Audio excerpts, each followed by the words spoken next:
that lead can cause kidney damage and affect every organ system in the body. Yes. In 2010, lead poisoning caused by illegal mining activities in Zamfara State led to the death of at least 163 people, particularly children.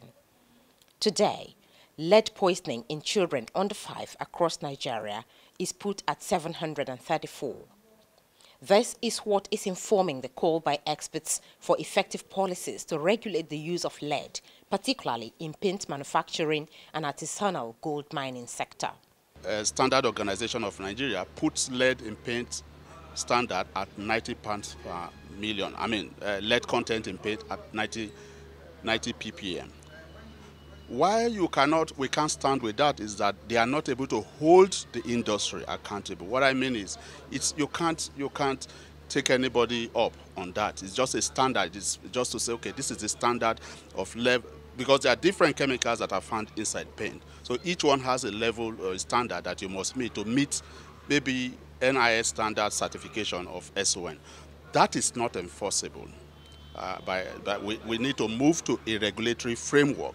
And to be able to do that, it is the National Environmental Standards and Regulatory Agencies, that's NESRIA, that will be able to, because we are looking at the environmental component now. It's not just as a chemical. We're looking at the impact on the environment, impact on children, impact on waterways, impact on just every other ecosystem. The people that are more vulnerable to this effect of lead, they are the younger ones, because the lower your age is, the more vulnerable you are to lead.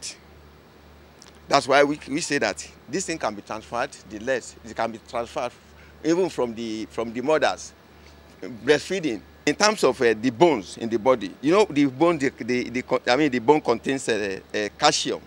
This lead comes to substitute the bone, the calcium in the bone. So it makes it very dangerous in your body system. You need oxygen.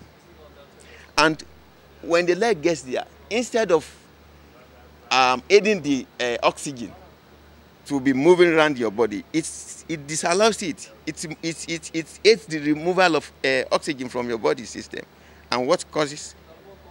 That's why it causes some of this of those effects. The 2009 International Conference on Chemicals Management requires parties to eliminate lead in paints by 2020. The need to achieve this target in Nigeria necessitated the 2016 study to assess the level of lead in solvent-based paints for home use in Nigeria. If you want to advocate, you first have to find out what is the situation on ground. So we did one in 2009, and this time around, we decided to see what has happened, what has changed over the years. What we find presently is the industry is gradually moving towards lead-free paint. Because of the attention is being given, the industry recognizes now that we have to move to lead-free paint because the alternatives are available. Now, one key thing that we found in this report is that whereas in 2009 we had about 100% of the paints with lead levels above 90 parts per million, in this case, we had something close to like 60%. So it does mean that there is some change happening somewhere. A lot still needs to be done because, again, the informal sector is huge. You have a lot of people who just manufacture paints in their bedroom and their backyards and all that. And that is the category of people, and that's the informal sector that we really need to target. Another very important thing that's worthy of note, which is very, very dangerous or important, is to mention is that paints products in Nigeria are not labeled. They are not labeled, so you do not even know what kind of chemical constituents they have. So that's very dangerous. We don't know anywhere in the world where you have chemical products that do not carry labels. And this is really intentional, at least for Nigerian paint. So we are using this medium that Whereas we need to immediately put a regulation in place to at least fast track the process, because if we have to get to 2020 goal of SICAM to phase out lead in paint, then a strict regulation has to be put in place. In response to the International Conference on Chemicals Management, the United Nations Environment Programme and the World Health Organization designated every 22nd to 28th October as the International Lead Poisoning Prevention Week of Action.